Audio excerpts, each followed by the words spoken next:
எப்பொழுதுமே ரஞ்சித் சார் பிறந்த நாளுக்கு ஒரு முக்கியமான விஐபி வந்து அவரை வாழ்த்துறது வணக்கம். அந்த வகையில இன்றைக்கும் கிட்டத்தட்ட எனக்கு தெரிஞ்ச ஒரு 5-6 வருஷமா நாங்க எல்லாம் ஒன்னா வந்துட்டு இருக்கோம்.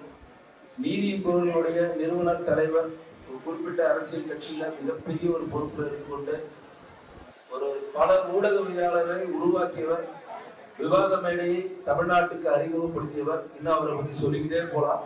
நீதியின் குரலுடைய நிறுவனர் தலைவர் திரு CR பாஸ்கர் அவர்கள் ரஞ்சித் அவர்களை பாராட்டி பிறந்தநாள் வாழ்த்துக்கள் கூறுவார்.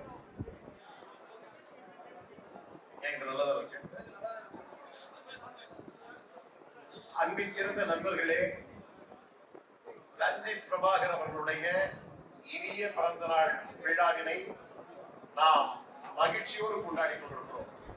பத்திரிகை உலக நண்பர்களும் அவர்களுடைய நண்பர்களும் இந்த பிறந்த நாளிலே அனைத்து மக்களுக்கும் நலிந்த பிரிவினருக்கு நலத்திட்டங்களை அறிவித்ததோடு மட்டுமல்லாமல் அவர்களுக்கு இன்றைக்கு அரிசி மற்றும் தையல் எந்திரங்கள் போன்ற வீட்டு உபயோக பொருட்களை தரக்கூடிய ஒரு நிகழ்ச்சியாக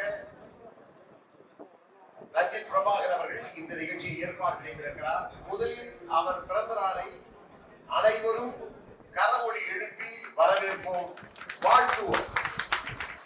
ரஞ்சித் பிரபாகர் நீண்ட காலம் வாழ வேண்டும். ரஞ்சித் பிரபாகரன் நீண்ட காலம் வாழ வேண்டும். இப்போ கடந்த பிறந்த நாள் வந்து இப்பதான் போன மாதிரி இருந்தது. நாங்க எல்லாரும் ஒண்ணா இருந்தோம். அனைவருமே இன்னைக்கு வந்து அட்டெண்டன்ஸ் கொடுத்துருக்கிறோம்.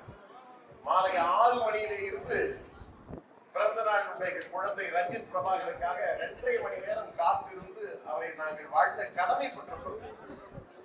அந்த வகையிலே இதனை இதனால் இவன் முடிப்பான் என்றாய்ந்து குரல் சொன்னா உங்களுக்கு கசக்க நினைக்கிறேன்.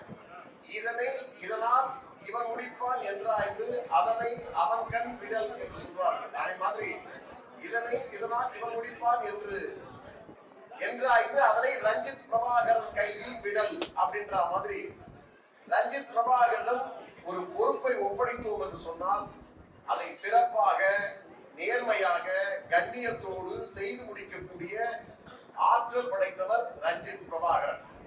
அதே நேரத்திலே அழைத்தவர் குரலுக்கு வருவேன் என்று சொல்வான் கீதையிலே கண்ணன் என்று சொல்வார்கள்.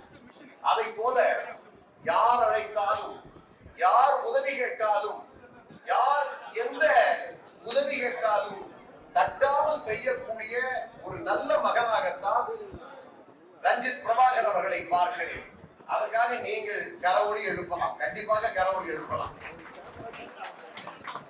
நிச்சயமா நீங்க வாழ்த்துதானே வந்தீங்க, ரஞ்சித் பிரபாகரை வாழ்த்துதானே வந்தீங்க. வாழ்த்துகிற பொழுது மன மகிழ்ச்சியோடு நீங்கள் வாழ்த்துங்கள். ஏன்னு சொன்னால் நீங்கள் வாழ்த்தான் அவர் ஒவ்வொரு முறையும் இன்றைக்கு உதவி செய்கிற மனப்பான்மை அபூர்வமாக மாறிவிட்டது. இன்றைக்கு மிகப்பெரிய தலைவர்கள் கூட பிறந்த நாள் கொண்டாடுகிற பொழுது பெரிய உண்டியலை வச்சிருந்தாங்க. மகான்கள் கூட பாத்தீங்கன்னா பிறந்த நாள் கொண்டாடும் பொழுது பெரிய உண்டியலை வச்சிருக்கிறாங்க. அது மாத்திரமல்ல, தொண்டர்கள் கொடுக்கக்கூடிய பணத்தையும் பரிசு பொருட்களையும் வாங்குவதற்காக தலைவர்கள் காத்திருப்பார்கள். ஆனால் அதற்கு மாறாக தம்பி ரஞ்சித் பிரபாகரன் அவர்கள் தான் உழைத்து, வருடம் முழுக்க உழைத்து சம்பாதித்த பணத்தை தன்னுடைய பிறந்த நாளிலே இன்றைக்கு ஏழை எளிய மக்களுக்கு இந்த உதவிகளை செய்கிறார்கள் என்று சொல்லும் பொழுது அதற்கு ஒரு தாராள மனம் வேண்டும். அந்த தாராள மனம் கொண்ட ரஞ்சித் பிரபாகரனை மீண்டும் நாங்கள் வாழ்த்தி மகிழ்கிறோம். மனிதநேயம் படைத்தவர், கருணை உள்ளம் படைத்தவர், அதே போல நல்ல உள்ளம் படைத்த ரஞ்சித் பிரபாகரன் நீண்ட காலம் வாழ வேண்டும்.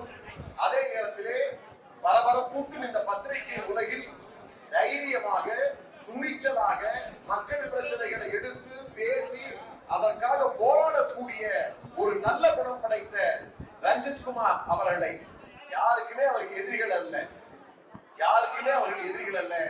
எல்லா பத்திரிகையாளர்களும் ஒரே மேடையிலே தோன்றுகிறார்கள் என்று சொன்னால், எல்லா வாழ்த்த வந்திருக்கிறார்கள் என்று சொன்னால் அது ரஞ்சித் பிரபாகரன் ஒருவனுக்காக மட்டுமே தான் எல்லோரும் இங்கே கூடியிருக்கிறார்கள். ஆக அந்த அளவுக்கு நட்பு பாராட்டக்கூடிய அந்த அற்புதமான குணத்தை வாழ்த்தி மகிழ்கிறேன், வாழ்த்தி மகிழ்கிறேன், வாழ்த்தி மகிழ்கிறேன்.